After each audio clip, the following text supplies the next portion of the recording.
camera? Can I go? Yeah, go get a drink or whatever you want to get. Backstage right now, right? Okay. Well, not now. Okay, I'll be back in a moment. That's okay. Everybody loves to see us fiddling and diddling and daddling and doodling. If you are peeing, make sure we can hear you, because that's going to be an action shot for us. Will do. Yeah. Yeah. Let me see where I am. I'll be sharing in just a moment, Brad.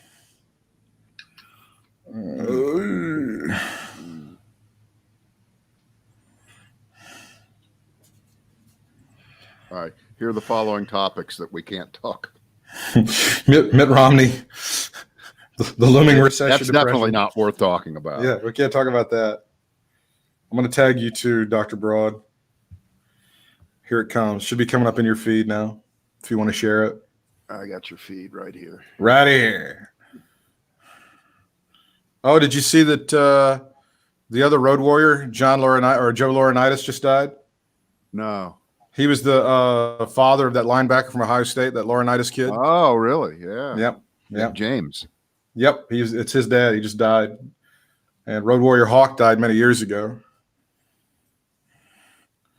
I've not seen a cause of death yet, but he wasn't that old. I mean, unless you're talking about wrestling terms, in which case he was ancient.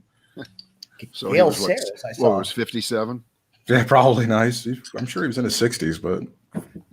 And I presume you saw Gail Sayers today, right? Gail Sayers passed away. Saw that. Oh, man. Gail Sayers. I saw, Brian's song, and one of the funniest movies I ever saw. Just a hilarious film. Didn't you guys think? No, that was my reaction. Any decent human being would have found that to be just hilarious. Oh, it was. I mean, it was the funniest movie I saw until Hangover, I would say. All right. Did you share? Are you shared, Brad? We are shared. All right, everybody's ready to go. You know what? I'll back up so that my picture isn't like 3 times the size of yours. You have a very large head. We all know it. That better? Yes, that is better. Yeah, that's going to line up pretty well, I think. Okay. A whole new array of concerns, right? You have to worry about video now. Okay, now Andrew, do you have your teleprompter ready to read the answers? We've worked out the questions well in advance. I forgot that. Don't let us down. Yeah. All right. Try not to go off script. Yeah. See, this is the point where we would just start when we send out the audio for the podcast later, as opposed to the people who get the thrill of the backstage, like before the Emmys. Oh, they didn't do that. They don't do that anymore. They don't have backstage. They don't have that. What kind of dress are you wearing? They don't do that crap anymore. I don't think they do that anymore now. Boy, I missed that. Yeah, right. Your coverage. All right, here we go. Ready? Ready. It is the Brad and Britt cast for this day, and we're a threefer today.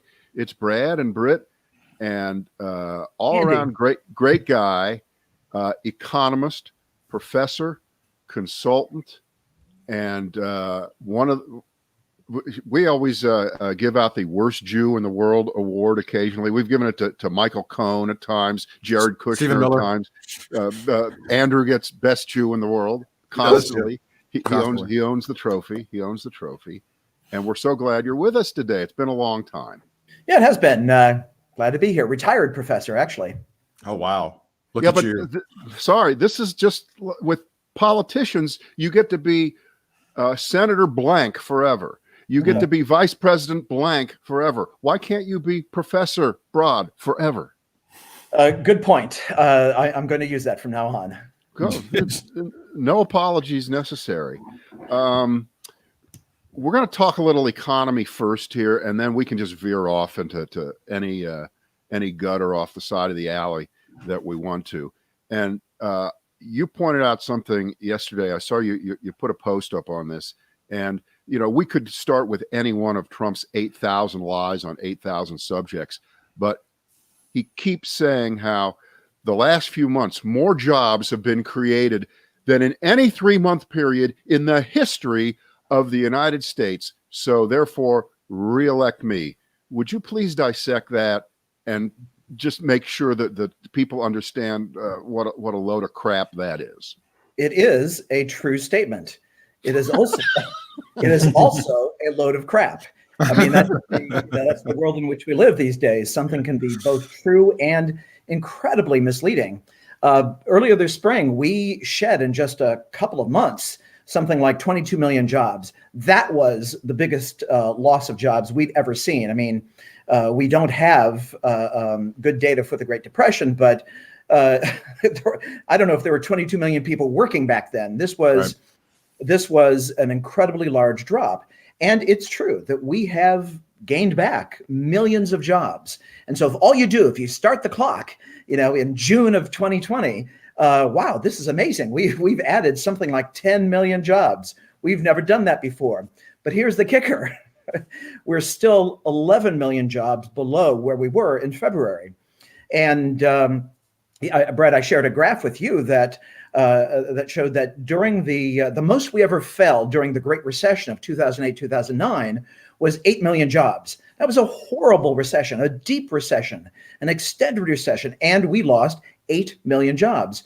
We, after gaining back 10 million, we're still 11 million in the hole. And that doesn't even get into how far below we are where we would be at this point, after a number of additional months of job growth. So I have a question. When you give out numbers like that, that doesn't really count people who work off the books or folks like that, does it? It's really a bigger number than that, isn't it? Don't we think it is? Well, it could be. I mean, it doesn't. The thing is, that statistic never counted people off the books. So, are people off the books losing their jobs more than people who are on the books? I don't know. It's certainly possible, but I mean, look, the numbers are bad enough as is. Right. Yeah, there's no question about it. I'm wondering, how close are we to an actual depression, or are we close? Well, there's no hard and fast definition of these things, but generally, depressions are seen to be long and extended recessions. Now, the recession of 2008, 2009 was over a year. It was basically an 18-month recession, the longest one we'd had since the 1930s. This one has a ways to go before it gets to be that old and that terrible.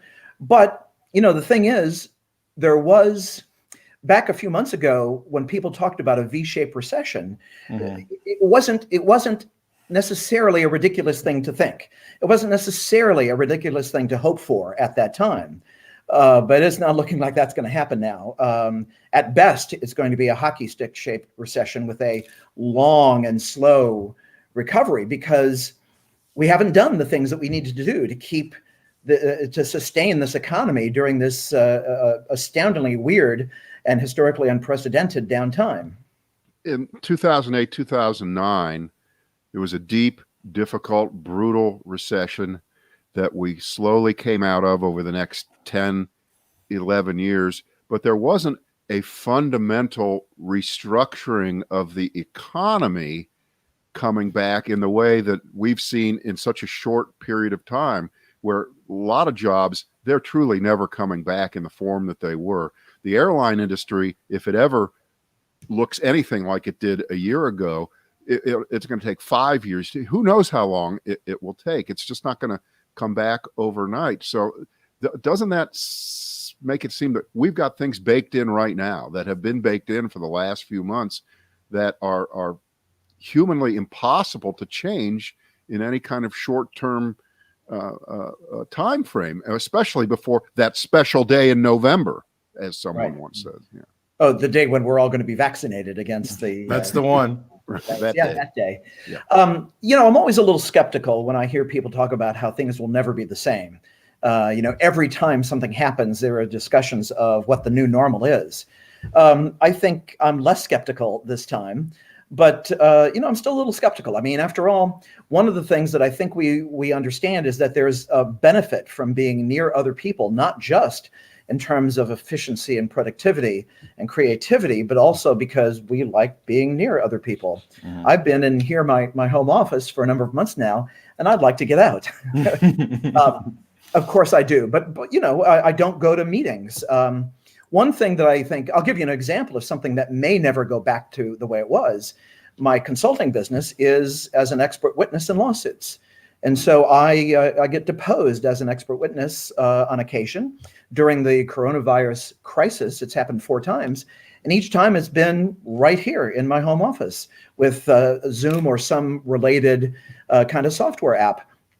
And it's worked great. And I've heard the attorneys say, why don't we always do it like this? This is great. They don't have to get dressed. They don't have to go somewhere. They don't incur travel expenses. So I can imagine, certainly some things will never go back. But I'm skeptical. I wonder if we really will see a dramatic restructuring of our economy. Higher education, yeah, maybe. That's a possibility. But we know that this isn't good for younger kids. It's not good for my kids. I can tell by the screaming upstairs right now. I'm also wondering, one of the backbones of even a local economy is the restaurant scene, and we've seen just a brutalization of restaurants in markets all over America. I don't know if or when that recovers, when we finally get a vaccine and people are actually able to gather without social distancing, whenever that might be, next summer or whatever. There may be some people who are out there who are like, yeah, I'm going to roll the dice with my 401k, my retirement money. I'm finally going to open up that restaurant that I've been talking about for 20 years with my wife, or maybe we'll get with the bank. It seems that borrowing money is going to be fairly cheap for the foreseen future, because there's going to have to be some capital that's going to need to be injected, and a lot of people taking a lot of risks in this economy to try to build back something. Is that how you see it? Sure. And I think absolutely. I think, for one thing, I think money is going to be cheap for quite some time. Yeah. But, take restaurants. That's a great example of something that I don't think is going to change. We like to go out. This has been, those of us who like to go out to eat, I mentioned I'm here in my home office, but one of my great pleasures has been meeting friends for lunch. And I haven't done that in months, of course. And I want to. And when it's when I feel that it's safe, when it's possible, et cetera, I'll do it. So I don't expect there's going to be a significant change in the restaurant industry. Now, I mean, not in terms of whether there is one or isn't one. I do think the players will change. We have not sustained this economy in a way that will allow many businesses to survive, and many of them are already going under. So I think that the identities, the names on the fronts of the buildings will change, but I think there will be restaurants again. It's just that people lose money, other people will come in. It won't be a smooth or pretty process, but it's not the way you want to have change in an economy. But that's an industry that I very much expect to come back, because we all like doing it that way so much. Given that it was always a difficult industry anyway, it was always a difficult place to survive in any space anyway. Right. But now what we're seeing is that even the ones, the companies, the restaurants that have been successful, right, are some of them are going under. We've done a bad job of sustaining small businesses. And so this is what's going to, and that's the thing that's going to turn this from a potentially, at one point, potentially V-shaped recession into what could be a very long slog, pulling out of the other end. I mean, if the employers aren't there when people feel safe and are ready to go back to work, well, then they're going to be unemployed for yet a different reason. Right. That allows us to kind of glide into what's going on in Washington with the last 2 months, an inability to strike some kind of a deal to keep money flowing to people, to keep them afloat, to keep them able to pay their rent, to keep them able to make their car payments.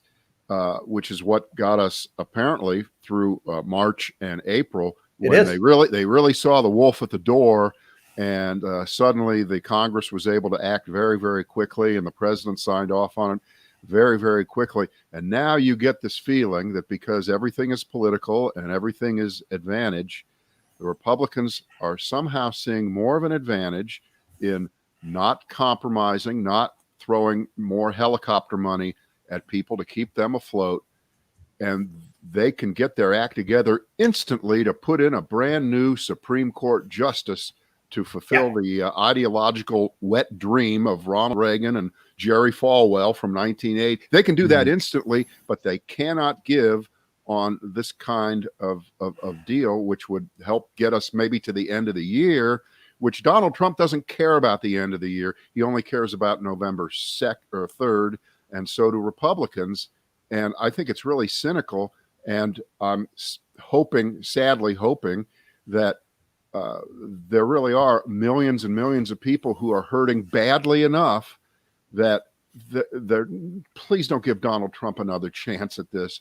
Please don't fall for the con again. Please. But I could be wrong. It's been a very weird thing watching the activities in D.C., weirder than in most years, because the process, as near as I can tell, has been one in which Democrats, in particular House Democrats, keep trying to persuade Republicans to do things that are in their political self-interest, and Republicans keep resisting. So, for example, you mentioned the emergency unemployment benefits.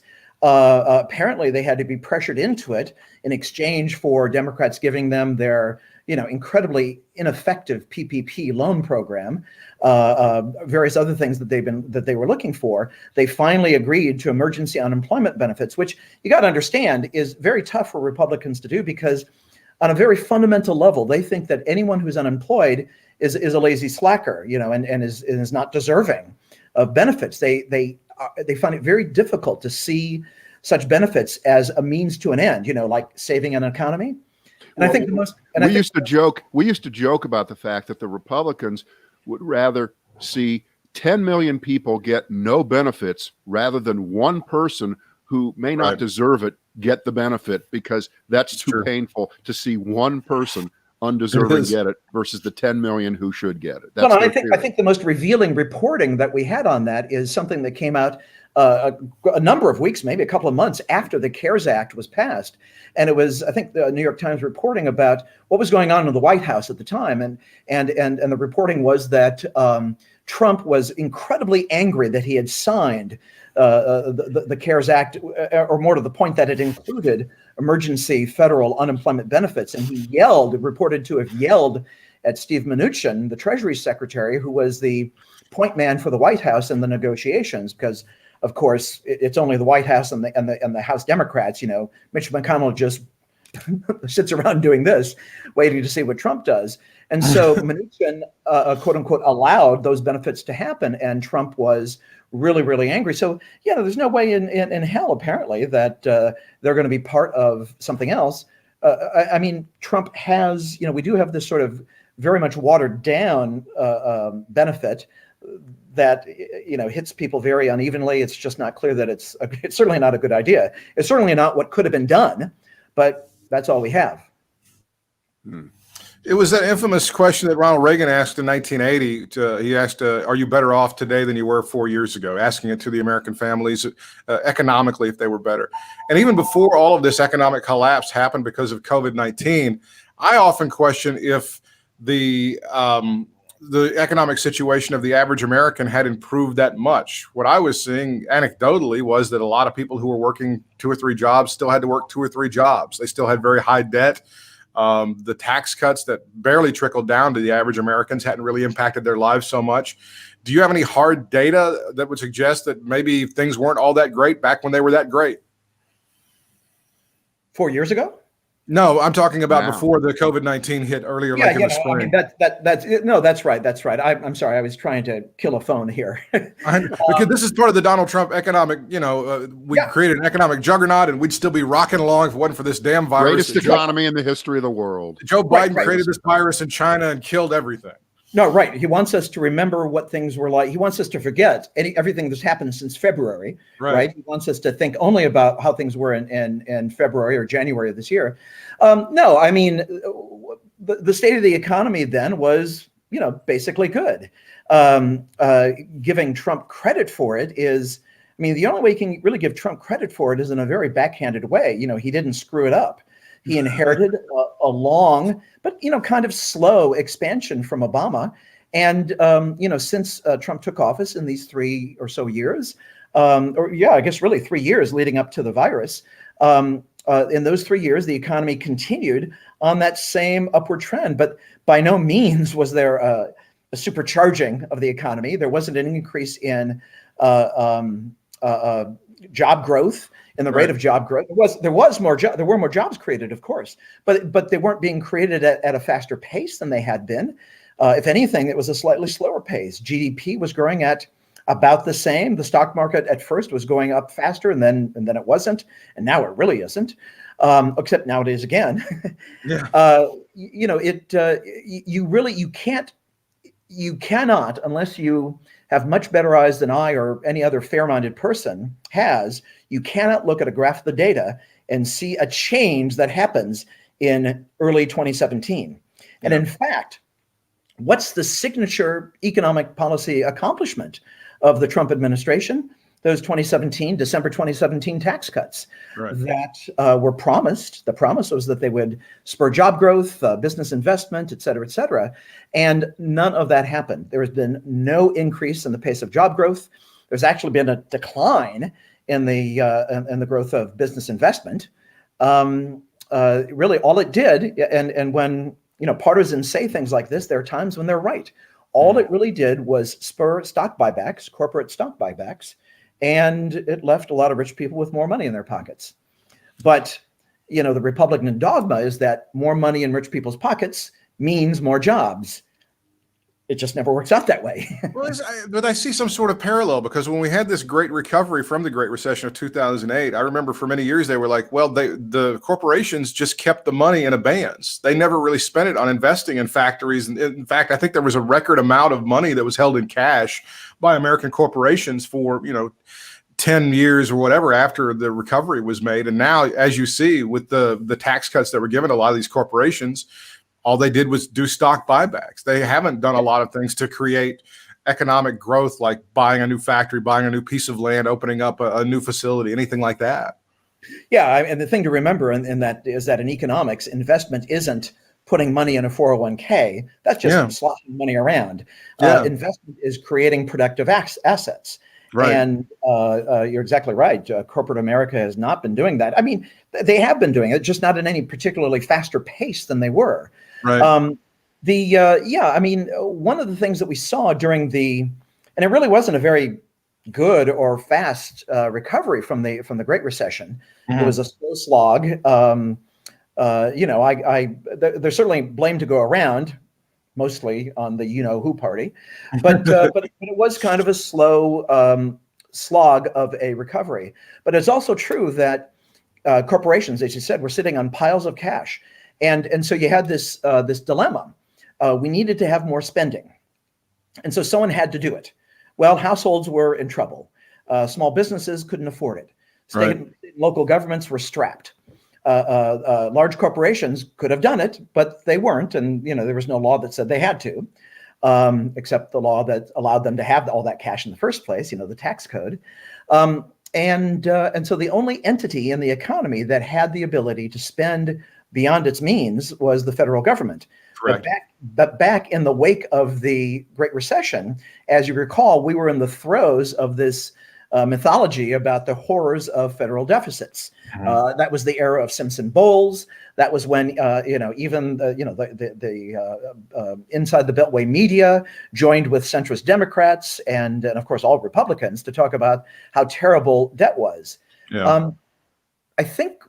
I think the media have begun to lose that bias, but we'll see. I think their eyes were finally opened by the 2017 Trump tax cuts, which piled on well over $1 trillion of debt for no discernible benefit to people other than the rich. Well, but you're discounting Trump's ability to go out and lie about it day after day, night after night, and talk about that fantastic tax cut that we got in 2017. Reelect me, and there's going to be more of that. It's going to be better. It's going to come back so fast you won't believe it. The world will be astounded. And again, back to what we started with a few minutes ago, Republicans are suddenly putting on their we shouldn't have bigger deficits pants, even though we're pushing 25 trillion probably by now, whatever it was. And 4 months ago, they were all in. But now they're feeling suddenly maybe not anymore. They're going back to whatever fake dogma that they pretend to have about deficit spending and the public debt. And it just looks like we're headed on a collision course here with reality. And we keep saying that, and the stock market keeps stabilizing, or every time it goes back, that you see what's going on here. And Trump measures his success by that.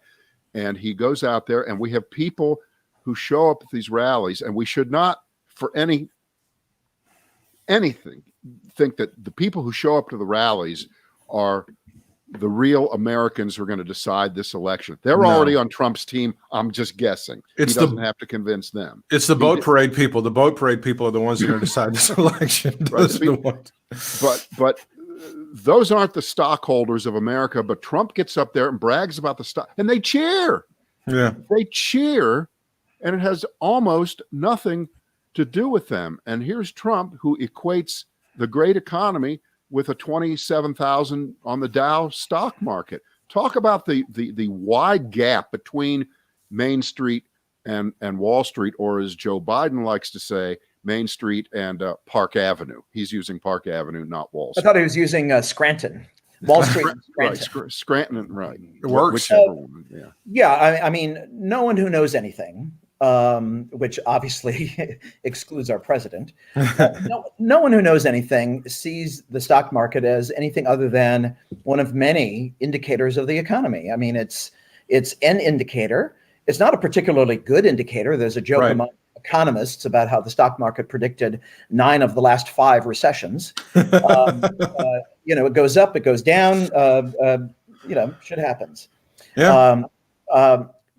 But the other thing to remember is that, why is the stock market? It's worth saying something brief about why the stock market is doing fairly well. Part of it is that it's an expression of investors' confidence in owning these, shares of these businesses for the future, right? I think investors are saying in part that, well, we know that the coronavirus, as badly as it's been mismanaged by this administration, won't be with us forever. At some point, these corporations will return to making money. We'd like to have a share of that. That's one thing.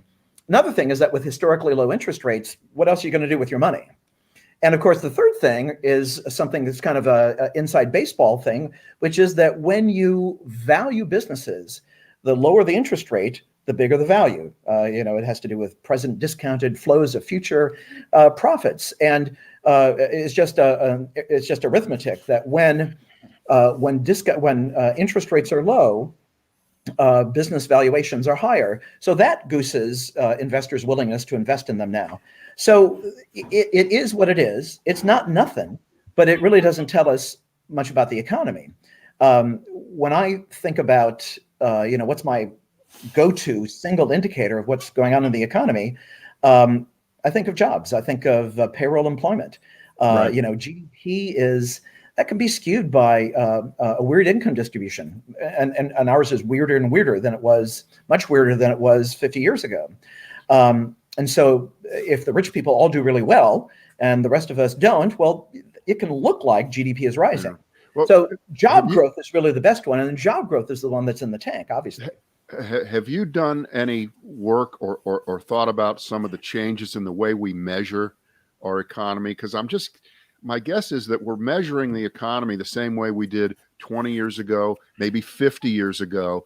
And like everything else, it changes. And I hope there isn't an originalist economist view of the way we measure things, the way we have to pretend that the Constitution was written in 1787, and we can't change that either. Can't we make some adjustments here that would make it more real for us to be able to really gauge what's going on? Well, like what? I mean, there are some things there are adjustments that are being made, but they're more along the lines of, for example, tax policy. In an economy that is increasingly driven by purchases of services rather than goods.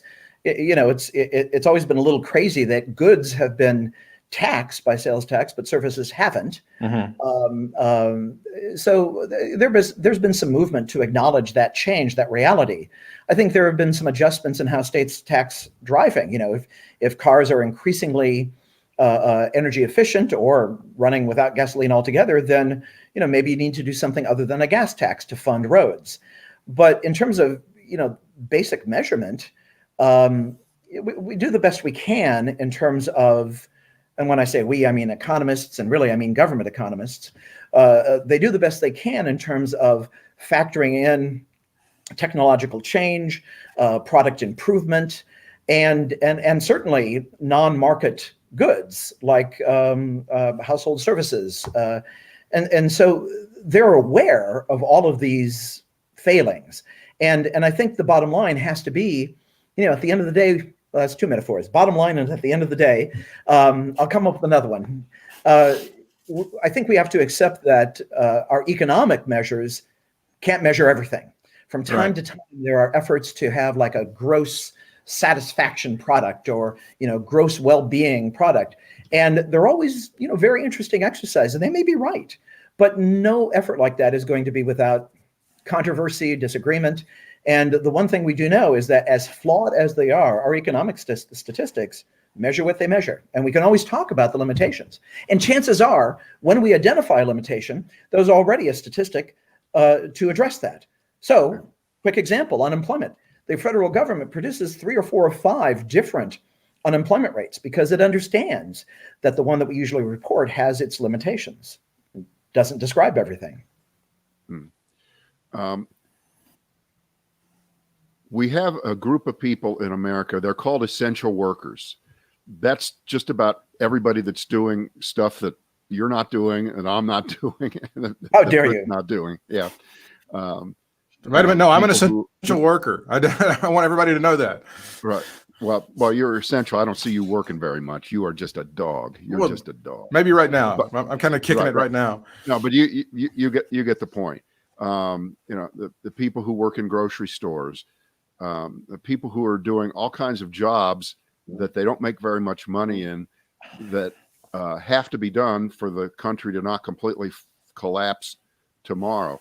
On the other side of this, are those folks going to get more respect than they get right now, or will we be right back to where we are?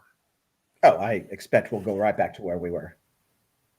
I mean, don't you? I think these people deserve respect, but they always did.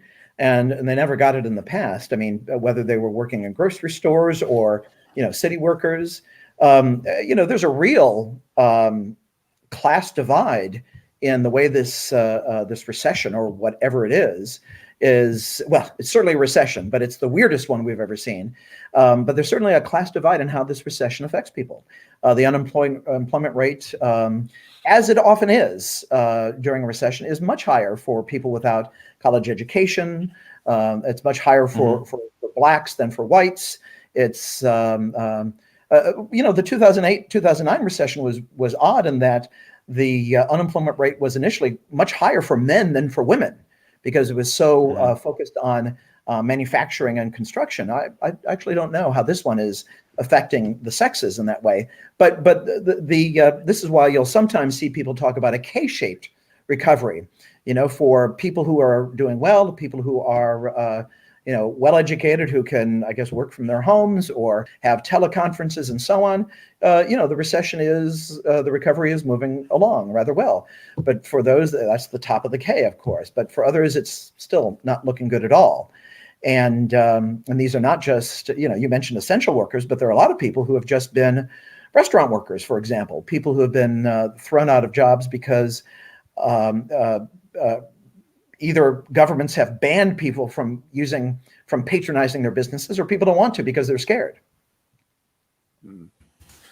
I think to answer your question, Brad, what will happen to some of the essential workers or those folks who've been keeping us afloat during this time is they'll throw them a bone, they'll raise the minimum wage by 75 cents, and they'll graduate it over 3 years. So it will have the most minimal impact of all time. And they'll say, look, we took care of those workers.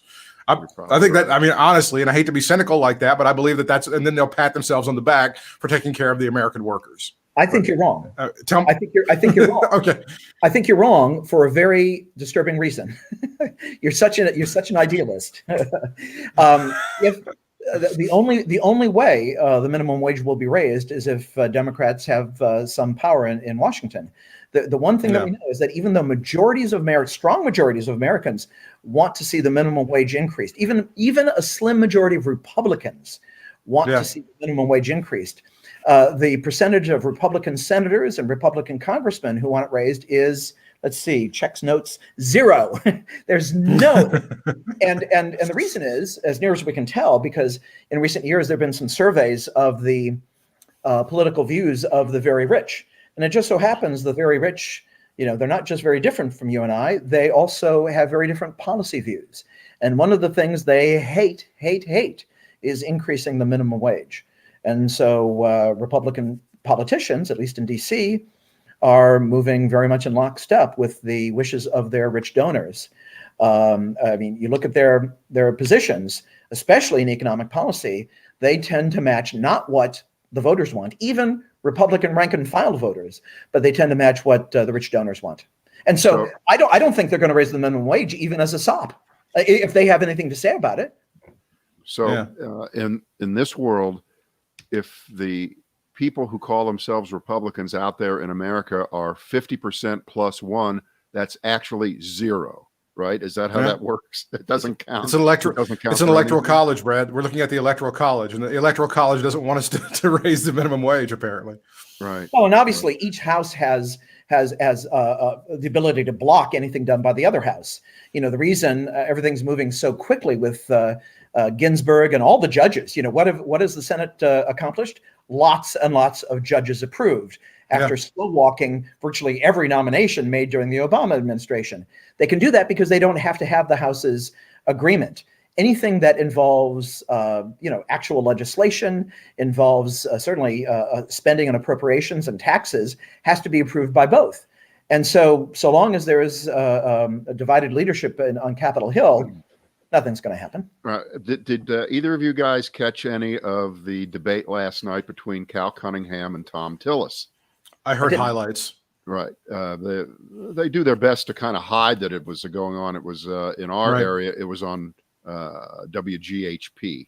Okay. For 1 hour, and you really it was kind of amateur hour in terms of the way it was presented. I mean, they gave each guy 30 seconds to answer, and then the other guy had 15 seconds to come back. It was just horrible.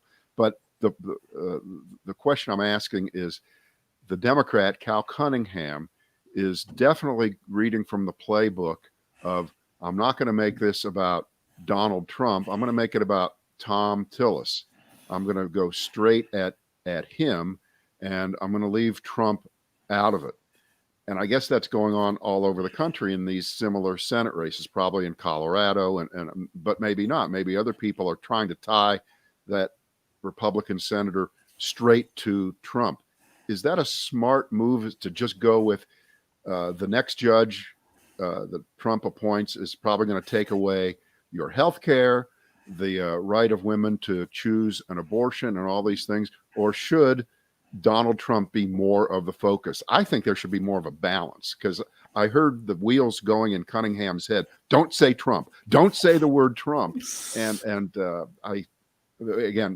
not a political consultant, but that's just what I read. But maybe Trump has a high enough approval rating in North Carolina that he thinks he can pull what Roy Cooper did 4 years ago. Trump won the state, but Pat McCrory was so damn unpopular that he was able to take him out. And obviously people split their ticket there. They didn't all vote Republican or all vote Democrat. What do you think, Andrew? I, too, am not a political analyst, but I will note that currently Tillis is running behind Trump in North Carolina. Tying him to Trump, I would think, has the potential to improve his numbers. And I suspect the Cunningham campaign just doesn't want to do that. Right now, I saw this great piece in Vox just this morning, about that broke down the race between, or I should say among, 3 regions in North Carolina, not east versus west versus central, but urban versus rural versus suburban. Right. Urban North Carolina is very blue. Rural North Carolina is deep red. And the battleground in recent years has been the suburbs. And the suburbs broke for Trump in 2016, but they did not break for McCrory, hence Cooper's very narrow win. Right now, the polling, I think, indicates that Cunningham is winning the suburbs, but obviously anything can happen between now and November 3rd. So it's going to be close either way. And my guess is that he's looking at those numbers and saying, look, if anything, I may not be winning, but I don't want to connect him with a politician who's more popular in North Carolina than he is. Mm. So that would be my guess of what's going on with their thinking. Is there? Go ahead. Is there a fear among the Cal Cunningham campaign that maybe Donald Trump will go on one of those wild late night Twitter jags and start screaming about Cal Cunningham, and maybe that'll bring more attention to him? Yeah, I mean, I don't know what. It's possible. Except that I don't know what that would do. I mean, the thing is, one of the frustrating things about a lot of sort of less wacky Republicans is that they will defend Trump by arguing, well, okay, so his tweets are bad, but Biden would be worse. I think Biden's a radical, and so more Twitter rants by Trump, does that turn more of those people off? Because that's the one thing they really do dislike about him. Or is that already baked in at this point? I mean, I think there's good reason to think that a lot of this stuff is baked in. I personally don't see how anyone could be indifferent or undecided between Trump and Biden, but Speaking of baked in, because of early voting, and in this state in particular, because of early mail-in voting, we don't have in-person, I think, till the 17th of October, something like that. But you've seen the numbers. It's like 700,000 early ballots have already been requested. At this time 4 years ago, it was 100,000. So by a factor of 7, it's up. And heavily Democratic requests for ballots. So those are Democratic votes. I think that's a huge disadvantage for Trump. It's a huge disadvantage for Tom Tillis because on election day, you can't assume whatever the average number was going to be, that it's going to be sunny and 65 degrees and it's going to be a wonderful day and they'll make up the difference on that day. I think this is a huge disadvantage for them. So again, like you said at the beginning, Trump can be right and full of shit at the same time, which is that, mail-in voting and we'll never elect another Republican again. That's not quite true. But in this case, it could turn out to be in this state because, I was actually kind of proud that for once, North Carolina wasn't in the middle of some ranking of the 50 state. We're always in the middle. We're always number 36. But we were number 1 as being the first state to send out mail-in ballots, which is a pretty cool thing. And and the other thing that we can be proud of in the state is that we're doing something about partisan gerrymandering. The federal courts have, or rather the Supreme Court has said that federal courts cannot do anything about that. Your guys are on your own. And so a lot of states are just, like Wisconsin with a very conservative state Supreme Court, they have, an extremely and bizarrely gerrymandered state map.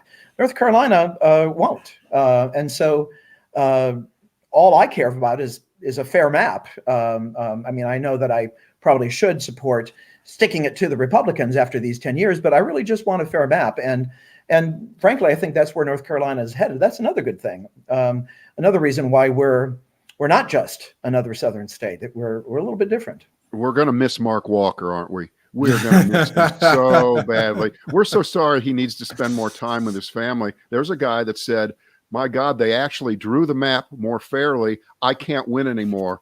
See you later. I'm going to go do color for the Dallas Cowboys or something, whatever they do after they retire. I presume this violates some sort of Brad and Britt rule, but I will defend Mark Walker in one sentence. No. Dr. Broad. I will say that I thought he was gone already, but But other than that, the way the Republican NCGA responded to the court orders was not to draw fair districts. NC6 is not necessarily fairer than before. It's unfair, but it's unfair in the other direction. Okay. So what the Republicans did to respond to the court decision was to say, all right, well, we're going to have fewer pro-Republican gerrymander, red gerrymander districts, and we're going to have a few more blue gerrymander districts, and we'll come closer to 7-6 or whatever it is, and that should satisfy the court, and apparently it did.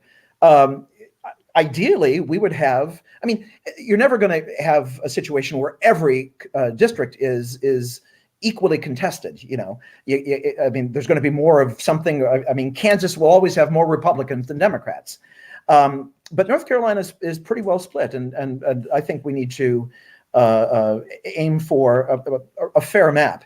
And Mark Walker, to be fair to him, he didn't get a fair map. He got a map that was drawn the other way. Oh, the tears in my eyes. But he wouldn't have existed in the first place if without the map hadn't been unfair in the other direction. And I'm not saying everything should be tit for tat. But the Mark Walker story. The Mark Walker story is this: he was the last guy that was put in by the Kingmaker when B.J. Barnes was sheriff of Guilford County. That was the guy. If B.J. Barnes touched you at a certain point, then you went on to do whatever you went on to do. And then B.J. Barnes was voted out, and then he's done now. His power to uphold somebody and prop him up is gone. And Mark Walker is not able to be propped up anymore, and so now he's gone. That's the story. I don't think you heard me say anything nice about Mark Walker. No, but I've no pity for him. That's this is going to be kind of fearful for me because I don't want Brad's eye to start twitching like he's giving out Morse code. But can we address this whole situation about these great Reddit theories about how China sent this virus over to kill the United States economy so they can have the greatest economy in the world? Can we attack those bona facie? Because China needs us to buy their shit, don't they? Is that one of the things? I mean, I'm not like a great econnomic mind like yourself, Dr. Broad or Larry Kudlow or Mnuchin or any of these economic geniuses. But isn't it fair to say that China needs us to buy their shit, and when we're not buying their shit, it gums up the entire works, if I may use high stilted economic language? Yeah, definitely. I mean, China was. I don't think China cares as much about the rankings as we do. China was going to pass us soon anyway. I mean, you have that many people, and their average wealth is far below ours. But there's so many of them that as they slowly get richer, they were going to pass us. I mean, it can't be helped. Sometimes things really are just arithmetic. Yeah, they don't. And if anyone's in it for the long game, it's China. They play the long game. So I don't see this. This is, I mean, that's just, it's laughable. It's silly. It's just the thing that you say at a Trump rally. Well, I apologize for putting you in the same category as Mr. Kudlow and Mr. Mnuchin. I was on a rant there, I suppose. We can. One of us has a PhD. They don't. Oh well, you do have a point, don't you? We can talk about this because this is breaking news, and we get a quick take on this. A grand jury in Jefferson County, Kentucky, has charged Brett Hankerson, a former Louisville police detective, with 3 counts of wanton endangerment in the first degree in the shooting of Breonna Taylor, which has been a cause celeb there. I think the National Guard has been activated in Louisville, and we are very likely, I'm going to say, that this is not going to satisfy a lot of folks that were looking for justice in this case. And we're likely to see a lot of civil unrest on the streets of Louisville continuing going forward. Obviously, our hearts go out and we hope that everyone is safe. We don't like the destruction of property, et cetera, et cetera. People will have the right to protest, and I certainly hope that they take advantage of that. But I want to know how those images might benefit Donald Trump with his law and order campaign that he's going hard and heavy on. Either one of you. Well, yeah, again, not a political analyst, but I mean, one thing we know is that, and this isn't just Trump. Trump has, I don't know if he's perfected it. We'll know like a week after November 3rd whether it worked. I hope a week after November 3rd. But Republican campaigns have for a number of cycles depended on fear. What do we see in 2012? The propaganda arm of the Republican Party, Fox News, talked about Ebola. What did we see in, that was 2014. Then in 2018, it was the caravan of people approaching the border. So there's generally there's something that they use to instill fear. Because, by the way, you're probably aware, there have been studies of voting behavior and, psychological studies that, or I should say by psychologists, that show that when people are asked about issues, and then asked about issues after having seen really scary material, they tend to vote more conservative. There's something about voting conservative that affects the lizard brain, that the fight or flight or the something. There's something deep about voting Republican, and it's not rational. It is a lot of it, not all of it, but there's an element of it that's fear. So they clearly see this as a useful tool. Of course, he's going to be talking about that. He hasn't said anything about the reasons for the violence, or I'm sorry, the protest. He hasn't said anything about police violence and police murders of innocent people. I mean, what does he do? He applauds the beating of journalists. I mean, the asshole in chief does what he does. Yeah. But stoking fear is his maybe only big tool left. That may be all he really has. Well, the polling up there in Wisconsin, which would be kind of ground zero for it being more of a local story than anywhere else, Wisconsin, because of Kenosha, Joe Biden is still ahead on law and order. After all the bellowing and screaming, Joe Biden, I think he's 52-48. Which person is better equipped to handle these kinds of situations? So Trump is out there screaming, and I don't think it's getting a lot of traction. If there are problems in Louisville tonight and over the next few days, or it turns into a bigger thing, if Republicans keep using video of violence going on right now, and they think that there are enough American people stupid enough to think that the violence going on right now is what you're going to see in the future if Joe Biden is president, well, then we deserve what we're getting. But it doesn't seem like that idea is working all that well, except for the hardcore base. And you've seen interviews with people who just parrot what they learned from Tucker Carlson or Sean Hannity on Fox News. But all of America is not watching that. All of America is not on Twitter. Most of America is worried about getting their kids educated and figuring out how to get Wi-Fi so that the signal doesn't go down, and whether they're ever going to be able to go to a football game again, ever. And we know that 10 years from now we'll probably be going to a football game, but it doesn't feel like that right now. Nope, it does not. There was a piece that broke an hour ago. The Metropolitan Opera, the great Metropolitan Opera of New York, has canceled for another whole year. They're saying right now they can look out a whole year and say, no, not possible. So essentially, that's the end of live theater in the country, just about, and rock concerts and all that kind of stuff. And people, they really are worried about that. I think that the scare tactics of George Wallace, which is what you're seeing channeling through to Donald Trump. Sure. I don't think they're going to work. I feel that now. Talk to me in an hour, and I'll be all depressed, and I'll go the other way. But you mentioned the complete weirdness of having Trump say, "Look at all this footage of violence going on during my administration. This is what you'll get." With Joe Biden, that's weird as well. But the other weird thing about the fear mongering is that the one thing that people, except the base, they're most afraid of black people coming to get them. Right.